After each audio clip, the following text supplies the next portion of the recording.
ಐಶ್ವರ್ಯವಂತನಾದ ಒಬ್ಬ ಮನುಷ್ಯನಿದ್ದನು. ಅವನು ಸಕಲಾತಿ ನಯವಾದ ನಾರುಮಡಿ ಮುಂತಾದ ವಸ್ತ್ರಗಳನ್ನು ಧರಿಸಿಕೊಂಡು ಪ್ರತಿದಿನವೂ ವೈಭವದೊಡನೆ ಸುಖ ಸಂತೋಷ ಪಡುತ್ತಿದ್ದನು. ಐಶ್ವರ್ಯವಂತನಾದ ಒಬ್ಬ ಮನುಷ್ಯನ ಏನು ಮಾಡ್ತಿದ್ದ? ರೇಷ್ಮೆ ಬಟ್ಟೆಗಳು, ಈಗಿನ ಕಾಲದಲ್ಲಿ ಏನಂತಾರೆ ರೇಷ್ಮೆ ಬಟ್ಟೆ, ಸಕಲಾತಿ ರೇಷ್ಮೆ ಬಟ್ಟೆ, ಅಮೂಲ್ಯವಾದಂಥ ಬಟ್ಟೆಗಳು, ಅಮೂಲ್ಯವಾದಂಥ ಕೋಟ್ಗಳು, ಲಕ್ಷಾಂತರ ರೂಪಾಯಿ ಬೆಲೆ ಬಾಳುವಂಥ ಕೋಟ್ಗಳು ಈಗಲೂ ನೋಡ್ತಾ ಇದೀವ.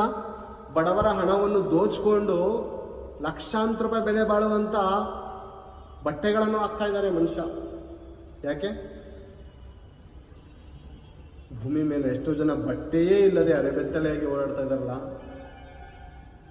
ಅನ್ನವೇ ಇಲ್ಲದೆ ಹಸಿವಿನಿಂದ ಬಳಲ್ತಾ ಇದಾರಲ್ಲ, ಅವ್ರನ್ನ ನೋಡಿ ಹೇಗೆ ಮನಸ್ಸು ಬರುತ್ತೆ ಪ್ರಿಯರೇ ಇಂಥ ಅಮೂಲ್ಯವಾದಂಥ ಬಟ್ಟೆ ಹಾಕೋದಕ್ಕೆ?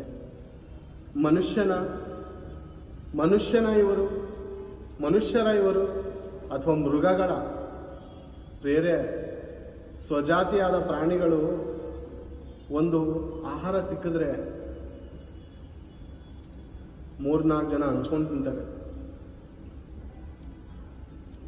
ಕಾಗೆಗಳನ್ನು ನೋಡಿ, ಪಕ್ಷಿಗಳನ್ನು ನೋಡಿ ಪ್ರಿಯರೇ, ಅದಕ್ಕೆ ಒಂದು ಪ್ರಾಣಿ ಏನೋ ಒಂದು ಆಹಾರ ಸಿಕ್ಕುವಾಗ ಹಂಚ್ಕೊಂಡು ತಿಂತವೆ. ಆದರೆ ಮನುಷ್ಯನು ಎಂಥ ಮೃಗನಾಗಿದ್ದಾನೆ ಅಂದರೆ ಪ್ರಿಯರೇ, ಮತ್ತೆ ಬದುಕೋದಕ್ಕೆ ಬಿಡಲ್ಲ ಬಡವರನ್ನು. ಇನ್ನೂ ಬೇಕು, ಇನ್ನೂ ದೋಚ್ಕೋಬೇಕು ಅಂತ ಬಡವರದ್ದು ಇದ್ದಿದ್ದು ದೋಚ್ಕೋತಾ ಇದ್ದಾನೆ ಈ ಮನುಷ್ಯ. ಏನಾಗಿದೆ ಪ್ರಿಯರೇ ಇವ್ರಿಗೆ? ಏನಾಗಿದೆ? ಈ ದೇಹಕ್ಕೆ ಎಂಥ ಒಳ್ಳೆ ಬಟ್ಟೆ ಹಾಕಿದ್ರು ಇದು ಹೋಗೋದು ಅಗ್ನಿಕೊಂಡಕ್ಕೆ, ಬೆಂಕಿಲಿ ಸುಡ್ತಾರೆ ಅಥವಾ ಮಣ್ಣಲ್ಲಿ ಹಾಕ್ತಾರೆ. ಇಷ್ಟೇ ಅಲ್ವಾ ಆಗೋದು? ಇಷ್ಟೇ ಆಗೋದು. ಏನು ಬರ್ತಿದೆ ನೋಡಿಕೊಂಡು ಒಂದ್ಸರಿ.